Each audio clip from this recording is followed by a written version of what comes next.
Hvala lepo, da ste prišli. Pravi si dolgi večer. Sem mislil začeti z Janezovim prologom. V začetku je bila beseda, potem sem pa razmišljal, pa v začetku je bila ena ideja, ena misel, je bila ena navdihnjenje. Šele potem je bila beseda. Potem je Peter dal te besede v pisno obliko, v knjigo, da lahko zdaj mi prebiramo. Torej, lepo pozdravljam. Peter Sedina, Pesman, Vsaka, še kaj, da bomo slišali. Lepo, hvala, da si se odzval, povabil, da si prišel, da si se vzel čas. Jo, z veseljem, neobičajno, da pri domačih to počne. In hvala Sergeju, ki bo povezoval po vodu na današnji večer. Peter, lepo pozdravljam. Še enkrat hvala, da si se odzval po povabilu na današnji pogovor. Ja, z tremo in z veseljem. Ja. Rojen je leta 1970 v Ljubljani, obiskoval gimnazijo Poljane in po maturi študiral slovenščino in zraven se naučil še par slovanskih jezikov, spoznal književnosti slovanskih narodov in potem del magisterija opravil tudi v Pragi. Se pravi, slovanski narodi, slovanska kultura, ki močno zapojmovala že v študijskih let naprej, pa verjetno še odprej. Doktoriral si iz starejše slovenske poezije, izdal eno antologijo potem tudi z tega področja in bil potem asistent kar nekaj let za slovensko književnost tukaj v Ljubljani. Potem si bil nekaj časa zaposlen v Ljubljanski pionirski knjižnici. No, leta 2003 pa si se zaposlil v Celovcu na oddelku za slavistiko tamkajšnje univerze, predavaš slovensko književnost in tudi južnoslovanske književnosti, pa tudi rusko književnost. Ruske Močno so te tudi draveljska skupnost, draveljska občestvo, pa tudi draveljski jezuiti so te mladih let močno zaznamovali. Od tega naprej. Ja. Dejali si res na številnih področjih literarnega ustvarjanja, si pesnik, pisatelj za otroke, si literarni raziskovalec, pa naj omenim nekaj pravlic, zbirk pravlic, Pomoroško, ki ni hotel striči nohtov, Plovuk gospoda Konstantina, Kako zorijo ježovci, to je ta zbirka, pa Oko sveta. Te pravlice so bile večkrat nagrajene. No, leta 2001 pa si izdal tudi svoj pesniški prvenec, Kavarna v prvem nadstropju. Sledile so še zbirke Počasno popoldne, Vsakdanje geometrije, lani izdano. In poročilo v Jasperju krugu, ki je pred nekaj tedni pravzaprav prišla iz tiskarne. Sta pa, kot boš povedal v nadaljevanju, tudi zbirki poročilo v Jasperju krugu in Vsakdanje geometrije pravzaprav nastajali približno sočasno. Si poročen in oče dveh otrok, to družinsko pravzaprav življenje, doživljanje družinskega okolja močno zaznamuje tvojo poezijo, tvoje ustvarjanje. Pa bi te mogoče za začetek vprašal, kdaj si se pravzaprav navdušil nad literaturo? Kaj te je tako pritegnilo v tem svetu podob, v tem svetu različnih likov? Ja, to mislim je bilo še takrat, da se jaz ne spomnim, mama je prehodovala, oče je imel kolega v službi Jožeta Snoja, mama pa Elo Peroci.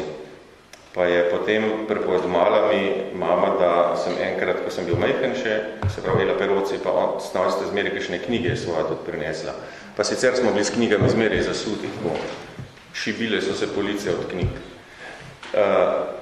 Da sem enkrat rekel, ko sem bil majhen, da mame vsece za pisalni stroj, ti bom jaz narekoval pravljico, ti jo boš pa tipkala, da bo tako lepa kot tista, ki jih piše teta Ela. Pa je to povedala v službi, potem je pa Ela Peroci eno pravljico napisala. Tako čisto kratko pravljico, ki je potem bila tudi v zbirki pravljic po antologijah ponatiskovana. Jaz pa, ko sem začel, najprej sem prevajal v osnovni šoli.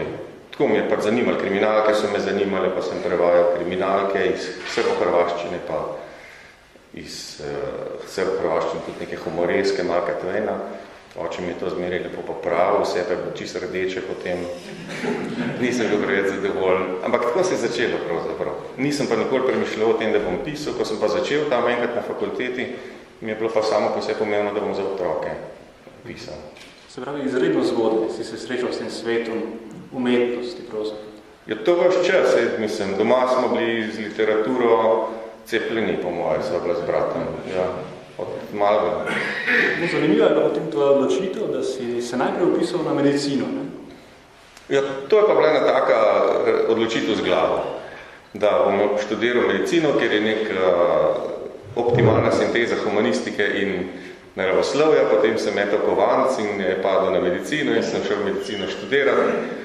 Potem je enkrat bratec, on je pa psiholog, pa se na stvari spozna. Tam smo se v Celovški sprehajali gor pa dol, rekel, veš kaj, se ni treba uničiti zdrave zaradi študija. Ker sem zmeraj, prvič sem padel na medicini, vedno, vse kolokvije sem padel, vse izpite sem padel, drugič sem pa naredil, pa 3krat več časa sem porabil za študij. In potem sem pa po tistem, ko mi je bratsko svetoval, sem pa vzel uvod k krstu pri Savici. Sem ko zdaj se vidim, ali z mojim spominom kaj narobe, ali z motivacijo kaj narobe. In potem sem se naučil tisti uvod k krstu pri Savici v 20 minutah. In sem rekel, ni narobe s spominom, ne narobe z motivacijo, in potem sem šel na slavistiko nazaj. Potem si pristopil spet srcu. Ja, več čas sem itak govoril, da bom literaturo študiral, pa sem pa samo resno početi začel, kar sem več čas govoril. Peter, zdaj jaz predlagam, da ne bova samo govorila o pravljicah, da nam morda prebereš eno, če se strinjaš. Jo, seveda, z veseljem vam preberem. A vam preberem kakšno kratko, vam preberem kakšno, kaj 9 strani sicer dolga, se pa iz Trsta dogaja. To bom prebral. Boste že potrpili. Pa tako bom bral, kot jo berem otrokom ponavad na šoli. Mislim, pa če se kam pa grem. Povodni možiček iz kavarne pri Svetem Marku. Gospod Kravos je ljubil vse, kar je bilo poševno. Stol po pizi, velikanske trupe ladij, ki so bile zasidrane v pristanišču, stare ulične svetilke, ki so se že nagnile nad pločnik, domača knjižna polico, ki je stala po strani, očala na nosu, ki so se za levim ušesom zataknila više kot za desnim. Vse to. In zelo rad je imel poševni napis nad vrati kavarne pri Svetem Marku. Zato je kar naprej zahajal tja. Gospod Kravos je srknil požirek kave. Čudno grenka je, pa sem jo sladkal, je pomislil. Odložil je skodelico na mizo, slekel jopič in se potopil v časopis. Hojte, a me slišite, senjor, gospod, my little hair? Glasek je prihajal iz skodelice kave. Gospod Kravos se je ozrl, pa ker ni videl nikogar, se je spet potopil v časopis. A vi tudi plavate tamle v novicah, a kaj? Halo, mesje, a me slišite? Gospod Kravos je izplaval iz časopisa in pogledal skodelico kave. Ker je imel na nosu očala, je zelo natančno videl. Na gladini kave v skodelici je zagledal glavico povodnega možička. Še eno kocko sladkorja, prosim, je pisknil možiček. In kdo ste, če smem vprašati, je rekel gospod Kravos in si popravil očala. A mi vi kradete sladkor iz kofeta, da je grenak kot pelin? Hej, pane, je spet pisknil možiček. Srečo vam dam za kocko sladkorja. Me prav zanima, kakšno srečo mi bo dal za kocko sladkorja, si je mislil gospod Kravos, ampak vseeno hop, vrgel sladkor v kavo. Ko je prebral časopis, je pa spravil očala, kave pa ni popil do konca, se možička iz skodelice vendar ni hotel pogoltniti. Papa, je mahal povodni možiček za gospodom Kravosom. Gospod Kravos je šel zamišljen proti domu. In ko človek hodi zamišljen, tudi kaj spregleda. Prav to se je zgodilo. Bumf! Gospod Kravos je spregledal robnik in telebnil po tleh. Šmentana sreča za kocko cukra, se je pridušal. Če je to sreča, ki mi jo je obetal, potem mu lahko dal tudi vse v kavo, presveto. Gospod Kravos si je strgal jopič in si pošteno odrgnil oba komolca. Hajde k doktorju. V ordinaciji so ga lepo sprejeli, lepo so ga oskrbeli, lepo so ga zaračunali in lepo so se mu nasmehnili, ko je odhajal. Že pokažem tistemu možičku, jutri mu pokažem, se je govoril gospod Kravos. In res. Zarana je že sedel v kavarni. Ihtavo je listal časopis in čakal, da mu prinesejo kavo. Nič sladkorja, ne. Odpije požirek kave. 2. Hej, gospod, senjore, my little hair. Iz glave pogleda glavica povodnega možička. Nič gospod, nič signore, nič majniter her, ti bom dal, poglej, padel sem in si potolkal komovce. Je to tista sreča, ki jo bom deležen? Je ozoril gospod Kravos. Tiše, mesje, je rekel možiček. Pa je že prišel natakar. Je vse v redu, gospod Kravos, ma lahko še s čim postrežem? Hvala, vse v najlepšem redu, je pokimal gospod Kravos. Ko je natakar odšel, se je na gladini spet pokazala glava povodnega možička. Kocko sladkorja, prosim, pa te čaka sreča. Nič sladkorja, nič sreče, je odrezal gospod Kravos. Enkrat si me opetnastil, dvakrat me ne boš. Dajte no, kocko sladkorja za vašo srečo, mu je prigovarjal možiček. Prigovarjal mu je, pa ga je pregovoril gospoda Kravosa. Ko je gospod Kravos po poti domov razmišljal, kakšna sreča ga čaka, je zavil dol k pomolom, kjer so bile zasidrane ladje. Morje je pljukalo, pobi so lovili ribe, prijetno je bilo skratka, ampak na pomolih so tudi vrvi, s katerimi so ob breg privezane ladje. In evo, je spregledal gospod Kravos, se je tako vrl in se je spotaknil. Bum, po tleh na kolena, pa so šle hlače, pa so šla kolena, še očala so mu padla iz žepa, še sreča, da so bila v tujiju. Spet je moral k doktorju. Spet so ga lepo sprejeli, spet so ga lepo skrbeli, spet so mu lepo pozaračunali in spet so se mu lepo nasmehnili, ko je odhajal. Boš videl svojo srečo, oja, jutri jo boš pa staknil, se je pridušal gospod Kravos, ko je hodil domov in ker še ni bilo dovolj dol, brez milosti, jutri pa brez milosti. Ne, da bi vzel časopis, si je gospod Kravos naslednje jutro naučil kavo. Na nos si je posadil očala, da bo bolje videl goljufa, tatu, tolovaja, zmikavta, lažnivca in kar je še takih besed. Takole je rekel, ne da bi odpil požirek, je s prsti pobrskal po skodelici kave in dvignil na plan možička. Goljuf, tat, tolovaj, zmikavt, lažnivec in kar je še takih besed, je rekel. V morje te vržem, ne zaslužiš si ne kave, ne sladkorja. Pa ga je povodni možiček iz skodelice kave milo prosil, milo mu je prigovarjal, nazadnje se je gospod Kravos le omehčal, se vendar ni bil surovina. Pravzaprav je bil precej blaga duša. Spet je romala kocka sladkorja v kavo, kocka sladkorja za srečo, prav gotovo zares. Gospod Kravos povodnemu možičku ni več verjel, ampak vseeno pa čisto malo še. Ko je odhajal iz kavarne, je bil tako vznemirjen, da je v kavarni pozabil suknič in je tudi pozabil sneti očala. Pravzaprav je kar odjadral iz kavarne in gledal, kje ga bo doletela sreča. Pazljivo je gledal pod noge, da se ne bi spet ob kaj spotaknil, da se ne bi v kaj zapletel, pazljivo je hodil, pazljivo, ampak bum, pok! Gospoda Kravosa je udarilo po nosu. Tako močno ga je udarilo, da se mu je pocedila kri in očala so mu padla na tla in se tink razbila. V sosednji ulici so namreč popravljali pročelje hiše, postavili so odre so pa iz palic in ena palica je štrlela na ulico malo bolj, kot bi si človek želel. Smola, smola, smola tretjič. Gospod Kravos ni rekel ne bele, ne črne, ni črhnil.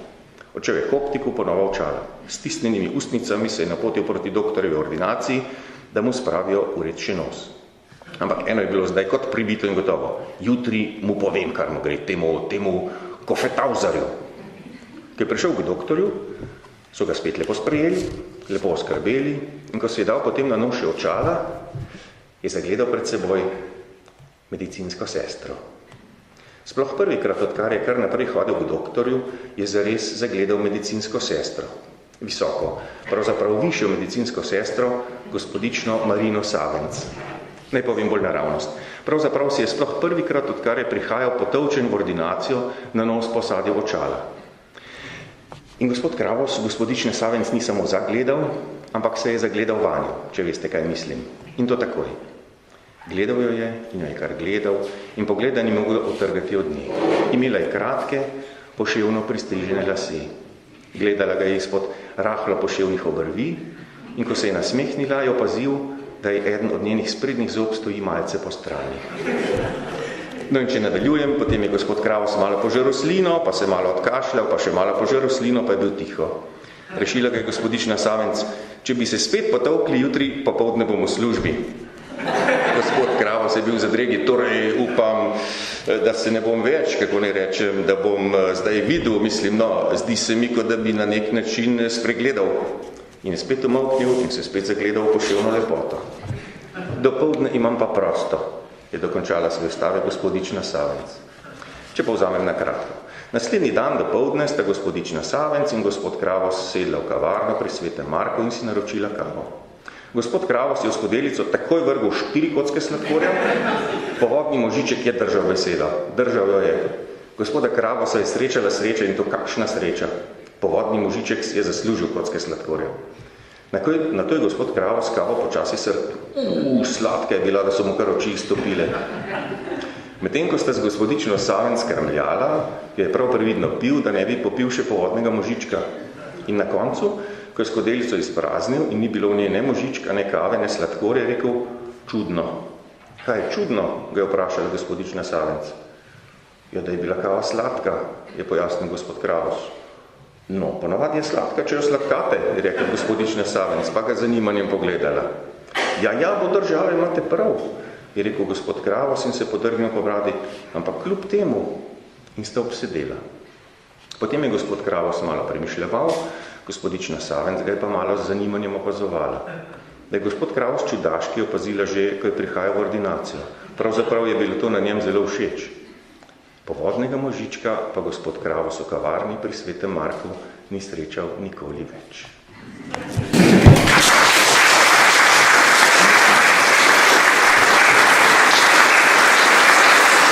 Najlepša hvala, pravzaprav sem ravno razmišljal, kdaj sem nazadnjikrat slišal pravljico. Na univerzi nam jih ne berejo. Na univerzi v Selovcu jih beremo. Ja, moram nekaj. Ne, teh, ampak še druge. Ja. Veš, včeraj pred spanjem sem prebral na tvojo pravljico za lahkoroč in sem razmišljal o tem, kako osvobajoče mora biti napisati eno pravljico, kako odrešujoče je za odraslega človeka, ki se tolikrat zgublja v labirintu sveta, enih zakonov zdravega razuma, pa stopa nazaj v ta prostor svobode, v neomejen prostor, kjer se zdi, da je vse možno. In en odmev te vsemogočnosti otroškega sveta se mi zdi, da sem je zaznal v tvoji poeziji s temi podobami neverjetnimi, s pripetljaji. Kaj te žene k temu, da pišeš literaturo za otroke?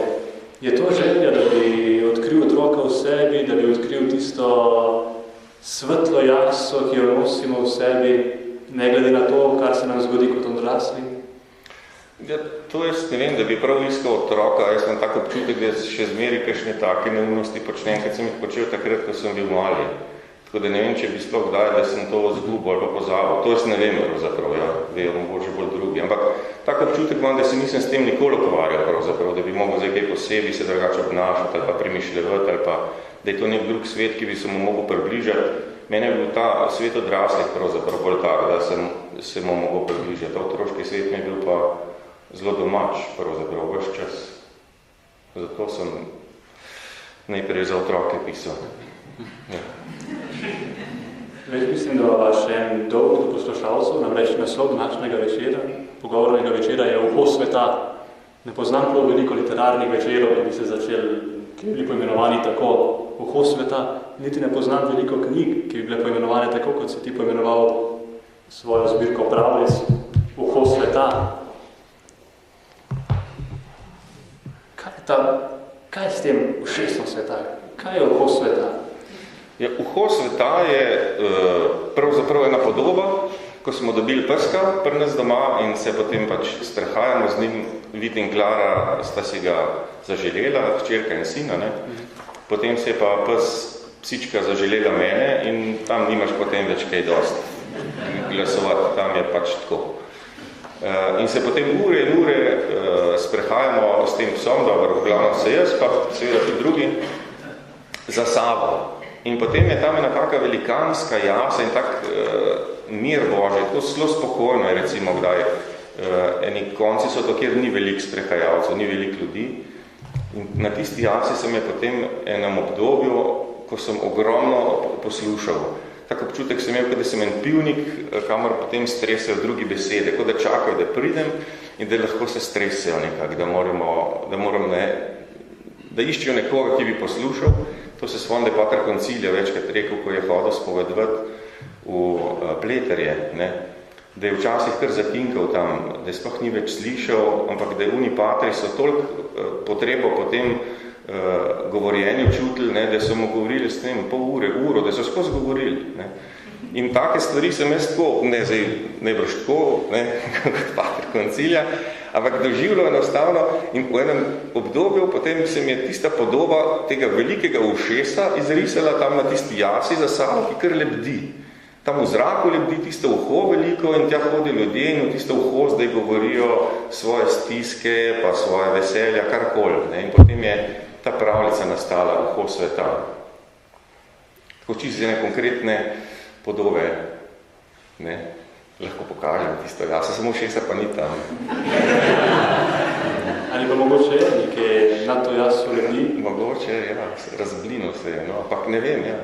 Meni se zdela ta podoba ušesa sveta, ne, tako nenavadna kot je, ampak tako čudovita, da nekje obstaja uho, ki sliši vse stiske, vso tesnobo, ampak hkrati tudi vse veselje, vso radost človeškega srca, vseh ljudi. Ne. Da je nekaj takega možno, da je ta čisto nemogoča možnost za človeški razum pa vendarle možna. In se mi zdi, da je to tako lastno človeškemu srcu, da se upa verjeti nekaj, v kar odrasel mogoče dvomi, ne verjame, da je možno. Ja, to pri otrocih ni tak problem, no. Mu rečeš pa kar vidijo, ali pa ja, se spomnim, sina, ki je bil mali, vid se kar vrgo po postli, pa je kazal, lej, helikopteri letijo, in je kazal mi tam nekam vzlučijo, ne, tako gor. Vse so videli, vse vidijo te mali, ne. Ja, tam je možno to. Da si bi poslušalci še nekoliko bolj plastično lahko to predstavljali, bi te zdaj povabil, da prebereš še to pravljico, ki je precej krajša. Je pa krajša, ja. Bom prizanesel. Na koncu travnikov in pol, na jasi oborvan gozdičko ob reki je bilo uho. Ni raslo iz stav, ni viselo z veje, kar lebdelo je v zraku. Če bi natančno pogledali, bi opazili, da čisto narahlo niha. In ni bilo pa vsem jasno, kam je speljano, kdo posluša. Uho je poslušalo. Z vseh koncev in krajev sveta so prihajali k velikemu ušesu ljudje, ki jih drugi ljudje niso pozorno poslušali.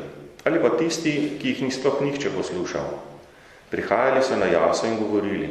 Eni so šepetali, drugi so vpili, govorili so in pripovedovali, uho je poslušalo. Ko so povedali vse, kar jih je težilo, so pomirjeni odšli. Zgodilo pa se je, da so začeli poslušati drug drugega. Tisti, ki je povedal že vse, kar mu je ležalo na duši, je začel poslušati onega, ki je šele prišel. K velikemu ušesu so prihajali vse redkeje, kmalu niso prihajali več. Srečevali so se kar na poljskih poteh, na mestnih ulicah, v parkih, v šolskih avlah, v vaških vodnjakih, v kavarnah in slaščičarnah, v gostilnah, doma v dnevnih sobah in spalnicah. K velikemu ušesu ni prišel nihče več. Nihče več mu ni prišel pripovedovati svojih stisk, svojih dogodivščin in svojega veselja. In veliko uho, ki je lebdelo nad jaso, se je začelo razblinjati. Kmalu velikega ušesa ni bilo več. Ostali so samo borovci in reka, ki je šumela v strugi. Ampak zgodilo se je, da so eni ljudje govorili vse več in drugi vse manj. Eni so si jemali ušesa drugih. Niso si jih jemali tako, da bi jih drugim vzeli in si jih prišili na svoje glave.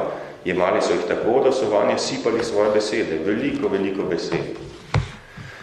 Ampak tisti, ki so zdaj bolj poslušali kot govorili, se niso mogli več zateči k velikemu lebdečemu ušesu. Niso več mogli iti tja, povedati vsega in se pomirjeni vrniti domov. Ni več šlo. Ušesa ni bilo več. In še danes je tako.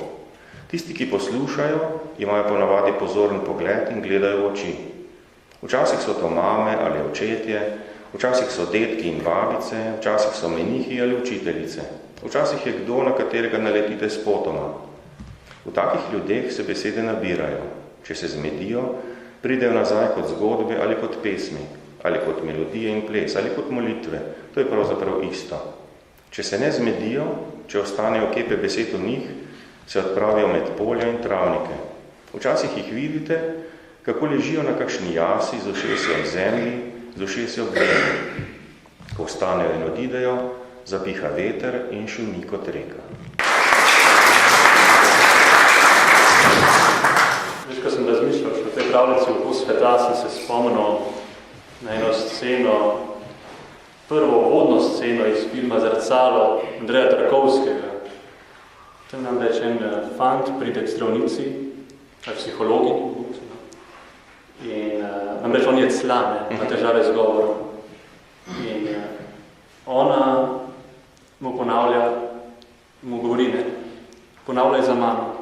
Ti lahko govoriš. Ti lahko govoriš. Ti lahko govoriš.